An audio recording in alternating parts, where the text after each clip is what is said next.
Hi, my name is Muhammad Jamil Kaddoura and I'm a PhD student at the Department of Plant Science at McGill University. Today I'm presenting my work on the use of bacterial endophytes for the biological control of mycotoxigenic fungi that are present in cannabis, as well as exploring their potential as plant stimulants. Please note that my work is still ongoing and the data presented here is preliminary. Although our work is still in progress, we're excited to share our findings with you today. Mycotoxins are secondary harmful metabolites produced by certain toxigenic fungi.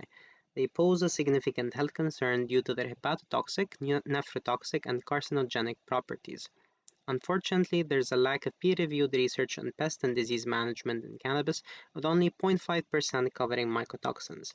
Nonetheless, given the incidence of these fungi pre- and post-harvest, it's likely that inflorescences contain these toxins. And although cannabis in Canada is subject to quality and safety standards, yet no proper toxicity thresholds have been set and existing lab testing does not ensure safety. Current disease management relies on cultural control, the use of poorly tested registered biopesticides and low-risk products. Hence, it's crucial to develop effective, cheap, and safe biological alternatives for the management of these fungi. What I'll be presenting today are our current findings.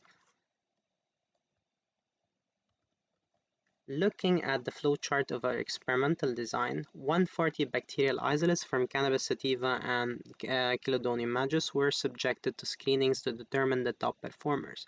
The first screening was for growth promotion indicators, mainly phosphorus, zinc solubilization, organic acid production, as well as indole acetic acid. This narrowed down the isolates to 22, which were then screened for biostimulant indices such as phytohormones and are currently being evaluated for biocontrol attributes through confrontation and Burkholder assays. Upon completion, we'll select 5 isolates which will then be tested in greenhouse and in field experiments, thus allowing us to pinpoint the top performers in the biocontrol and biostimulant category. After that, our aim is to optimize and scale up this process to an industrial level. In parallel, we will select a single bacterial candidate to investigate the physiological aspect of its interaction with the host and possible genetic features.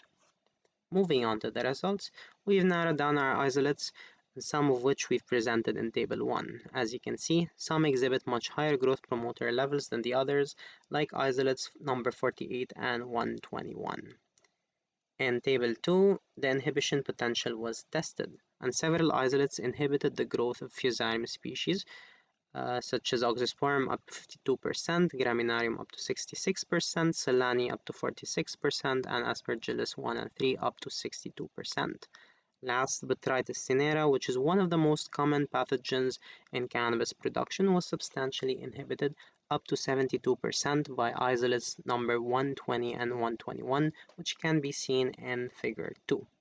In conclusion, based on our results, several of our isolates show promise, and we aim to utilize these findings to develop effective products for both control and growth promotion by the end of our research.